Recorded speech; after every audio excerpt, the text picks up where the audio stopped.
Si Pangulong Marcos ay target daw na gawing zero contributions na ang PhilHealth. Pero ito ay mangyayari sa sandaling gumanda ang ekonomiya ng bansa. Alamin natin ang iba pang mga update mula kay Bombo Annalise Soberano.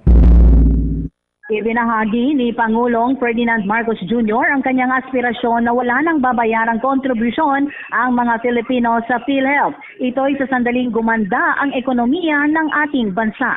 Ginawa ng Pangulo ang pahayag ng pangunahan nito ang pamamahagi ng patient transport vehicle sa mga lokal na pamahalaan sa Luzon kaninang umaga sa Quirino Grandstand. Binigyang diin ng Pangulo kapag nagawa ito ng administrative cost na lamang ang babayaran ng PhilHealth member na nasa may 100 piso na lamang. Pero aminado ang Pangulo na sa ngayon ay hindi pa supisyente ang sistema, lalo't kulang pa din sa pondo para mapatupad ang nasabing aspirasyon. Pero sa ngayon medyo alanganin dahil wala pang sapat na pondo din.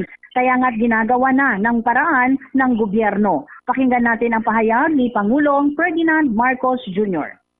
Lahat po yan. Yung PhilHealth, pinaparami natin ang insurance coverage, pinaparami natin ang serbisyong ibinibigay ng PhilHealth, binababaan natin ang payment, ang bayad. Kasi kahit papano, yung pasyente, pagka magpapatingin o magpapagaling, ay meron pa rin kontribusyon.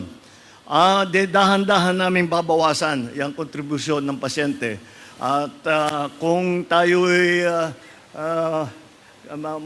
magawa natin, pag naayos natin ang ating ekonomiya na mabuti at kaya na natin, ay kaya naman siguro natin, wala nang kontribusyon ng pasyente. Bigyan na lang natin ng siguro yung kagaya sa ibang lugar na nakikita ko, na nasubukan ko, administrative cost lang. Wala yun, mga 100 piso yun. Tama na yun.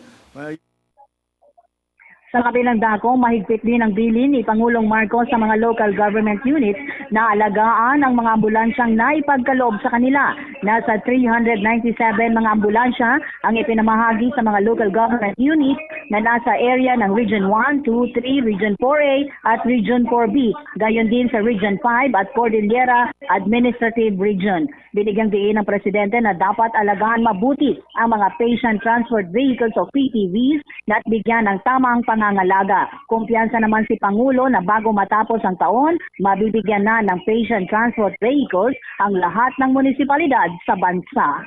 Mula sa Malacanang, Bombo Annalise Montaño Soberano nag-uulat para sa number 1 and most trusted radio network in the country, Bombo Radio Philippines, Basta Radio, Bombo! For more news and information, visit our website at www.bomboradio.com. Follow us on Bombo Radio mobile app, Facebook, YouTube, TikTok, and X, formerly Twitter. Like, share, and stay connected. Anytime, anywhere.